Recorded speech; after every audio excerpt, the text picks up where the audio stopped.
What happens when America's toughest action hero meets Hollywood's most controversial late-night host? You won't believe what unfolds when Chuck Norris sits down with Jimmy Kimmel for what was supposed to be a light-hearted interview about his legendary career. What started as routine promotional banter quickly spiraled into one of the most explosive confrontations in late-night television history, leaving audiences stunned and social media buzzing with outrage. Before we get into this incredible story, make sure you hit that subscribe button and drop a comment below, because you're not going to believe what unfolds when these two titans clash in ways nobody saw coming. The studio lights dimmed as the familiar opening notes of Jimmy Kimmel Live echoed through the packed theater. The audience erupted in their usual enthusiastic applause as Jimmy Kimmel strutted onto the stage with his characteristic smirk, waving at the cameras with an energy that seemed just a little too forced tonight. Something was different about his demeanor. There was an edge to his smile, a sharpness in his eyes that veteran viewers might have recognized as trouble brewing. "Welcome back to Jimmy Kimmel Live, everybody," Jimmy announced, his voice carrying that familiar blend of sarcasm and false enthusiasm that had made him famous. "Tonight we have a very special guest joining us, a man who needs absolutely no introduction, the one and only Chuck Norris." The crowd went wild as the legendary martial artist and actor emerged from backstage, his iconic presence immediately filling the studio. At 74 years old, Chuck Norris still commanded respect with his measured walk and steely gaze. He wore a simple black suit that somehow made him look even more formidable. And as he approached Jimmy's desk, there was an unmistakable aura of quiet power surrounding him. Jimmy extended his hand for a shake, but there was something in his grip, too firm, too long, almost challenging. Chuck's expression remained neutral, but those who knew him well might have caught the slight narrowing of his eyes as he took his seat. "Chuck Norris, ladies and gentlemen," Jimmy announced again, gesturing dramatically toward his guest. "The man, the myth, the legend. Thank you so much for being here tonight, Chuck." "Thanks for having me, Jimmy," Chuck replied, his voice calm and measured, betraying nothing of what might be going through his mind. Jimmy leaned back in his chair with a grin that didn't quite reach his eyes. "So, Chuck, I have to ask, and I know everyone's wondering this, how does it feel to be, well, let's just say it, a walking internet meme? I mean, the Chuck Norris facts have been around for what, 15 years now? Chuck Norris doesn't sleep, he waits. Chuck Norris can divide by zero. Do you ever get tired of being turned into a joke?" The question hung in the air like a loaded weapon. Chuck's jaw tightened almost imperceptibly, but his voice remained steady. "I've always appreciated that people find humor in my work and my persona, Jimmy. The fans have been incredibly supportive over the years." But Jimmy wasn't done. He leaned forward with the predatory instinct of a comedian who smelled blood in the water. "Right, but come on, Chuck, be honest with us. Doesn't it bother you that an entire generation knows you more for internet jokes than for your actual accomplishments? I mean, you were a legitimate martial arts champion, you had a successful acting career, and now you're basically a punchline." The studio audience shifted uncomfortably. This wasn't the light-hearted celebrity banter they had come to expect. Chuck's hands, resting calmly on the armrests of his chair, seemed to tighten slightly. "I think there's value in bringing joy to people's lives, even if it's through humor," Chuck responded diplomatically, though there was a subtle steel creeping into his voice. "My career speaks for itself, Jimmy. I don't need to defend my legacy to anyone." Jimmy chuckled, but it was a cold sound. "Legacy? That's interesting. Because when I think about your legacy, Chuck, I think about Walker, Texas Ranger, which, let's be honest, wasn't exactly Shakespeare. And then there's your more recent political activities." The temperature in the room seemed to drop several degrees. Chuck's eyes hardened as he stared directly at Jimmy, the silence stretching between them like a taut wire ready to snap. The audience sensed the shift immediately. This wasn't playful banter anymore. This was personal. My political activities, Chuck repeated slowly, his voice carrying a dangerous calm that anyone familiar with his movies would recognize as the moment before all hell breaks loose. What exactly are you implying, Jimmy? Jimmy's grin widened, clearly relishing the reaction he was getting. Oh, come on, Chuck. Don't play coy with us. We all know about your, let's call them colorful political opinions. The conspiracy theories, the fear-mongering videos you've made. Remember that one where you warned about 1,000 years of darkness if the wrong candidate won? Pretty dramatic stuff, even for an action hero. The studio audience was dead silent now, the uncomfortable tension so thick you could cut it with a knife. Chuck leaned forward slightly in his chair, his legendary self-control being tested in ways he hadn't experienced in decades. I've always been open about my beliefs and my concerns for this country, Chuck said, his voice steady but with an unmistakable edge. Unlike some people in this industry, I don't hide behind comedy to tear others down or push my own agenda. Jimmy laughed, but it was harsh and mocking. Tear others down? Chuck, buddy, I think you've got that backwards. I'm not the one making videos warning about the apocalypse or promoting fringe theories. I'm just a comedian asking questions. Just a comedian, Chuck repeated, and for the first time since sitting down, he allowed a slight smile to cross his face. But it wasn't a friendly one. Is that what you call it when you spend your opening monologue every night attacking people who disagree with you? When you use your platform to mock and belittle anyone who doesn't share your worldview? Jimmy's smugness faltered for just a moment, but he quickly recovered. Hey, that's what comedy is about, Chuck. We make fun of things. We point out hypocrisy. And let's be honest here. There's been plenty of material to work with in recent years. Material, Chuck said, the word dripping with disdain. You mean people. You mean treating human beings like punchlines for your entertainment. Tell me, Jimmy, when did making people laugh become an excuse for having no respect? The confrontation was escalating rapidly now, and Jimmy's producers in the control room were frantically trying to decide whether to cut to commercial. But Jimmy, high on the adrenaline of conflict and convinced he was winning, pressed forward. Respect? That's rich coming from someone who spent the last few years spreading misinformation and fear. You want to talk about respect, Chuck? How about respecting your fans enough not to fill their heads with paranoid fantasies? Chuck stood up slowly from his chair, his full presence now towering over the desk. The audience gasped audibly. Jimmy, suddenly realizing he might have pushed too far, shifted nervously in his seat, but tried to maintain his cocky demeanor. Paranoid fantasies? Chuck's voice was now barely above a whisper, but somehow it carried more menace than if he had shouted. You mean like my concern for the direction this country is heading? My worry about the values we're losing? My belief that people deserve to make their own choices about their lives and their families? Jimmy tried to laugh it off, but his voice cracked slightly. Chuck, come on, sit down, let's just... No, Jimmy, you wanted to have this conversation, so let's have it. Chuck remained standing, his hands now planted firmly on Jimmy's desk as he leaned forward. You want to talk about fear? Let's talk about the fear you and people like you spread every single night. The fear that anyone who thinks differently is somehow dangerous. The fear that disagreement equals hatred. The studio was so quiet now that the hum of the cameras seemed deafening. Jimmy swallowed hard, beads of sweat forming on his forehead as Chuck's imposing frame cast a shadow across his desk.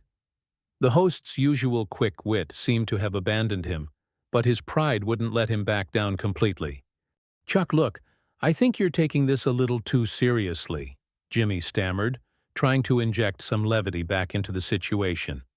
It's just television, man. It's entertainment. People expect us to... Entertainment? Chuck's voice cut through Jimmy's words like a blade. You think destroying people's reputations for laughs is entertainment? You think turning political discourse into a circus act is just good television? The cameras kept rolling, capturing every moment of what was rapidly becoming the most intense confrontation in late-night television history. In the control room, producers were paralyzed between cutting away and recognizing they were witnessing television gold. Jimmy's face flushed red as his defensive mechanisms kicked in. "Oh, that's rich coming from you, Chuck. You want to talk about destroying reputations? What about all the conspiracy theories you've pushed? What about the time you claimed martial law was coming? You've made a career out of scaring people." Chuck's eyes flashed with genuine anger now. "I warned people about threats to their freedoms. You mocked them for caring about their country. There's a difference between concern and ridicule, Jimmy, though I don't expect you to understand that." "Concern?" Jimmy's voice rose, his composure finally cracking completely. "You call spreading fear and paranoia concern? You've got millions of followers hanging on your every word, and you use that platform to push conspiracy theories and right-wing propaganda." The audience was riveted, some pulling out their phones to record what was clearly becoming a historic moment. Chuck straightened to his full height, his presence filling the entire stage area. "Right-wing propaganda," Chuck repeated slowly, his voice dripping with contempt. "So anyone who questions the narrative, anyone who thinks for themselves, anyone who believes in traditional values is automatically spreading propaganda? This is exactly what I'm talking about, Jimmy. This is the problem with people like you." "People like me?" Jimmy shot back, his professional mask completely slipping now. "What's that supposed to mean? People who actually think for themselves, instead of buying into every conspiracy theory that comes down the pipeline?" Chuck leaned forward even more, his knuckles white as he gripped the edge of the desk. "People who think they're smarter than everyone else. People who believe they have the right to decide what others should think, what they should believe, how they should live their lives. People who hide behind comedy to spread their own political agenda while pretending to be objective." The tension was so thick, it was almost suffocating. Jimmy's band members sat frozen in their seats, unsure whether they should intervene or keep playing background music to what was clearly no longer a typical late-night interview. "My political agenda?" Jimmy's voice cracked with indignation. "I'm not the one who made propaganda videos. I'm not the one telling people the sky is falling every time there's an election. I make jokes, Chuck. That's what comedians do." "You don't make jokes," Chuck said with deadly calm. "You make attacks. You take people who disagree with you, and you turn them into caricatures so your audience can feel superior while they laugh at them.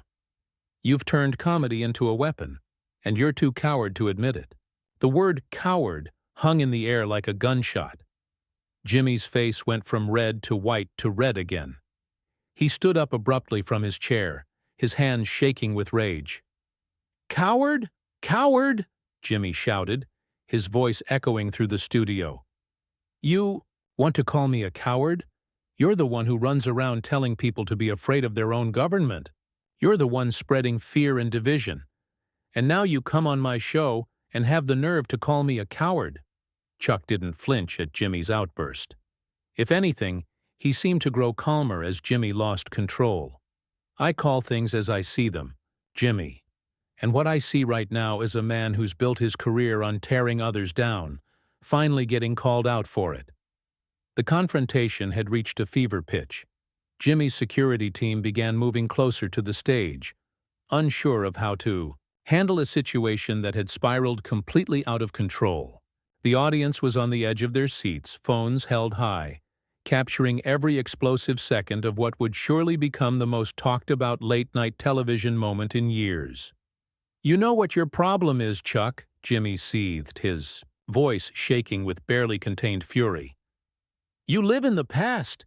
You can't handle that the world has moved on from your outdated, backwards way of thinking.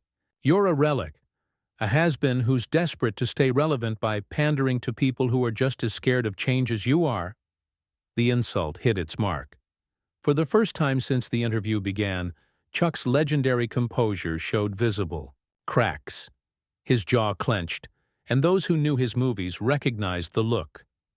This was the moment in every film where Chuck Norris had finally heard enough. A has-been? Chuck's voice was dangerously quiet now, each word deliberate and measured. Let me tell you something about being relevant, Jimmy. I've spent my entire career building something positive, teaching people discipline, respect, self-defense, showing them they could overcome obstacles and stand up for what's right. What have you built? What legacy are you leaving behind besides division and mockery? Jimmy laughed bitterly, but there was no humor in it. Oh, please spare me the righteous speech. You made cheesy action movies and a campy TV show. Don't act like you're some kind of philosopher or moral authority. Cheesy action movies, Chuck repeated, his voice getting darker. Movies that taught kids they could be heroes. Shows that promoted justice and standing up for the innocent. Meanwhile, you sit behind this desk every night, poisoning people's minds with hatred and contempt for their fellow Americans. The studio audience was completely silent now, sensing they were witnessing something that had crossed far beyond entertainment into genuine animosity. Jimmy's producers were frantically signaling from the control room, but both men were too locked in their battle to notice. Jimmy slammed his hand down on his desk, the sound echoing through the studio like a gunshot. Hatred? Hatred. You're the one spreading conspiracy theories. You're the one dividing people with your fear-mongering nonsense. At least I'm honest about what I do. I'm a comedian making jokes. You hide behind this false patriot act while you undermine democracy. Chuck stepped back from the desk, his entire demeanor shifting. The martial artist in him recognized a point of no return, and years of discipline were warring with decades of built-up frustration at being dismissed and mocked by Hollywood's elite. Undermine democracy? Chuck's voice was steel now. By encouraging people to think for themselves? By questioning authority? By believing that citizens should have a voice in their government? Jimmy, you wouldn't recognize democracy if it bit you on your sanctimonious behind. The crowd gasped at the unexpected profanity, mild as it was, from the usually clean-cut action star. Jimmy's face contorted with rage. Don't you dare lecture me about democracy, you right-wing extremist. You've spent years pushing conspiracy theories and fear tactics. You've encouraged people to distrust their own government, their own institutions. That's not patriotism, that's sedition. The word sedition seemed to trigger something primal in Chuck.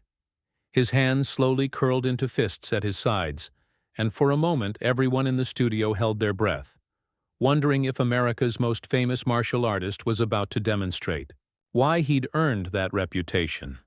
Sedition, Chuck said softly, but his voice carried to every corner of the silent studio. Questioning government overreach is sedition. Defending constitutional rights is extremism. Believing in traditional values is backwards thinking. Jimmy, you've just perfectly illustrated everything that's wrong with this country right now.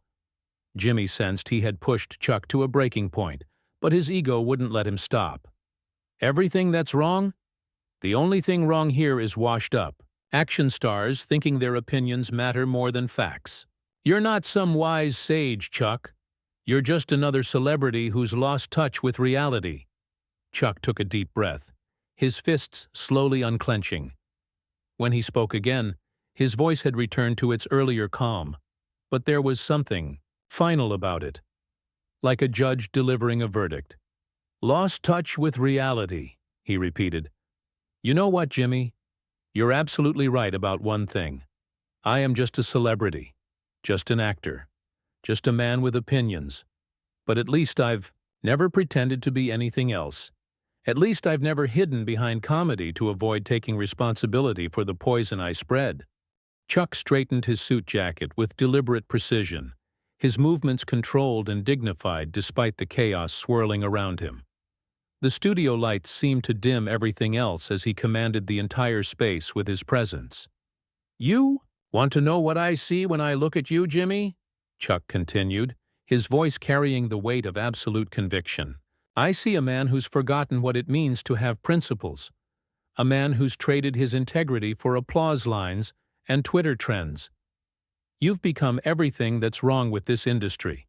shallow, mean-spirited, and completely disconnected from the people you claim to represent." Jimmy's mouth opened and closed like a fish gasping for air. For once in his career, the quick-witted host was completely speechless. The devastating accuracy of Chuck's words had stripped away all his defensive mechanisms, leaving him exposed and vulnerable before millions of viewers.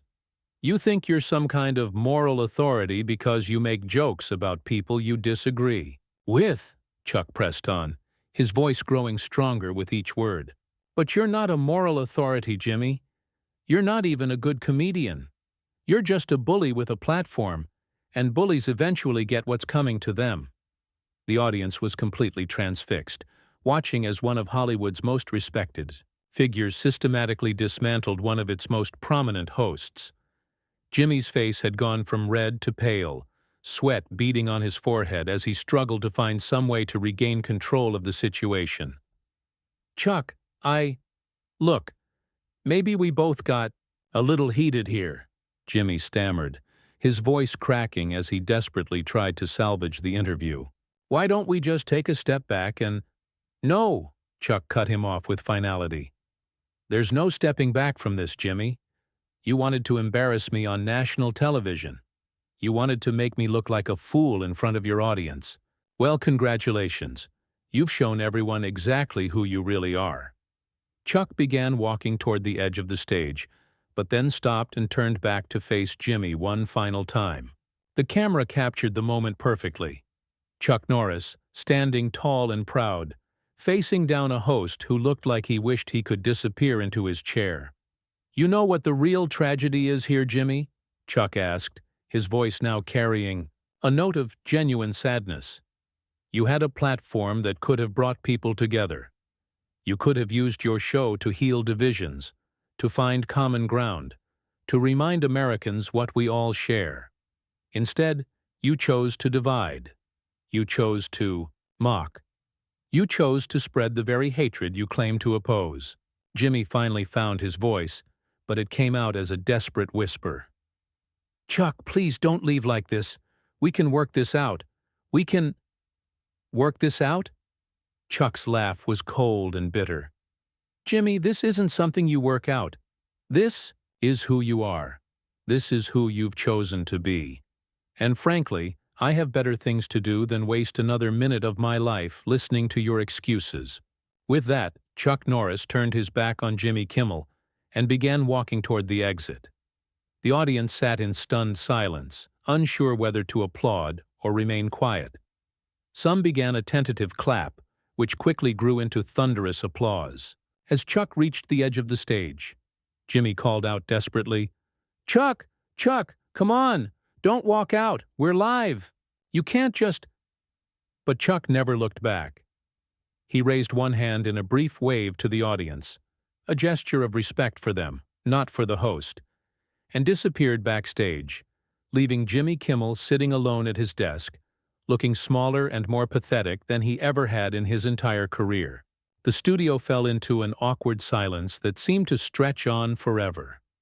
Jimmy tried to regain his composure, straightening his tie and attempting his usual smirk, but it came across as forced and hollow. "Well, folks," Jimmy said weakly into the camera, his voice barely above a whisper, "that was Chuck Norris, everyone." But the damage was already done. Within minutes, clips of the confrontation were exploding across social media. Chuck Norris wins began trending worldwide. Jimmy Kimmel's ratings plummeted in the following weeks as viewers abandoned the show in droves, disgusted by what they had witnessed. The confrontation had exposed something ugly about the host that audiences couldn't unsee. Chuck Norris, meanwhile, never publicly commented on the incident beyond a simple statement. "I said what needed to be said," but his actions had spoken louder than any words ever could, reminding the entertainment industry that respect and professionalism still mattered, even in an age of division and cynicism. The night had proven that sometimes the good guy really does win in the end.